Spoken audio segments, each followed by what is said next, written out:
solve 2 into 2x plus 3 minus 10 less than 6 into x minus 2 when x is a real number. Okay, left side right side ரெண்டும் distributive property use பண்ணி multiply பண்ணிடணும்.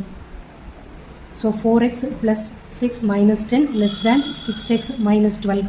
Okay, இப்போ x ஒரு பக்கமும் கான்ஸ்டண்ட்டை ஒரு பக்கமும் move பண்ணலாம். அப்படி மூவ் பண்ணும்போது எக்ஸோட கோஎஃபிஷியன்ட்டு ஃபைனல் ஆன்சரில் பாசிட்டிவாக வர மாதிரி மூவ் பண்ணணும். -6xை லெஃப்ட்டில் மூவ் பண்ணோன்னா -2xன்னு வந்துடும். அப்படி பண்ணக்கூடாது. ஸோ 4xை இங்கே பக்கம் மூவ் பண்ணிக்கணும். மூவ் பண்ணால் தான் +2xன்னு வரும்.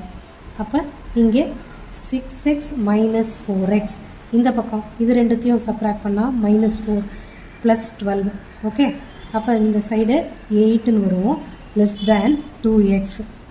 அப்போ 8/2 less than x, 4 less than எக்ஸ்ன்னு வரும். ஸோ 4ஐ விட பெரிய நம்பர் எக்ஸு அப்படின்னு வந்திருக்கு. அப்போ சொல்யூஷன் செட் என்ன? 4லேருந்து இன்ஃபினிட்டி வரைக்கும் எந்த நம்பர்னாலும். ஓகேவா? The solution set is 4, infinity. Solve 37 minus 3x plus 5 greater than or equal to 9x minus 8 into x minus 3 when x is a real number.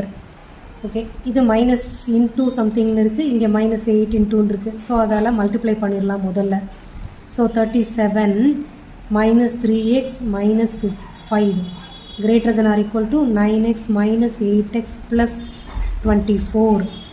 Okay, X எல்லாம் ஒரு பக்கமும் கான்ஸ்டண்ட்டாக ஒரு பக்கம் மூவ் பண்ணிடுவோம். ஸோ 37 minus 5 அப்படின்னா 32ன்னு வந்துடும். இந்த 24ஐ லெஃப்டில் மூவ் பண்ணிவிடுங்க. அப்போ greater than or equal to இது ரெண்டும் சப்ராக்ட் பண்ணும்போது எக்ஸ்ன்னு வந்துடும். இந்த எக்ஸை இந்த பக்கம் கொண்டு வந்துடுங்க. அப்போ 4xன்னு வந்துடும். இது ரெண்டும் சப்ராக்ட் பண்ணால் 8 greater than or equal to 4x. அப்போ 8/4 greater than or equal to x, 2 greater than or equal to x. அப்போ சொல்யூஷன் செட் என்ன? சொல்யூஷன் என்ன? எக்ஸோட வேல்யூ 2 அண்ட் 2ஐ விட சின்ன நம்பர். ஓகே, 2 இருக்குது லெஸ் தேன் ஆர் ஈக்குவல் டுன்னு. ஸோ 2 போட்டுட்டு க்ளோஸ்டு ப்ராக்கெட் போட்டால் இன்க்ளூடிங் 2ன்னு அர்த்தம். ஸோ 2 அண்ட் 2ஐ விட சின்ன நம்பர் அப்படின்னா -∞ எந்த நம்பராக வேணால் இருக்கலாம். இதான் நம்ம சொல்யூஷன்.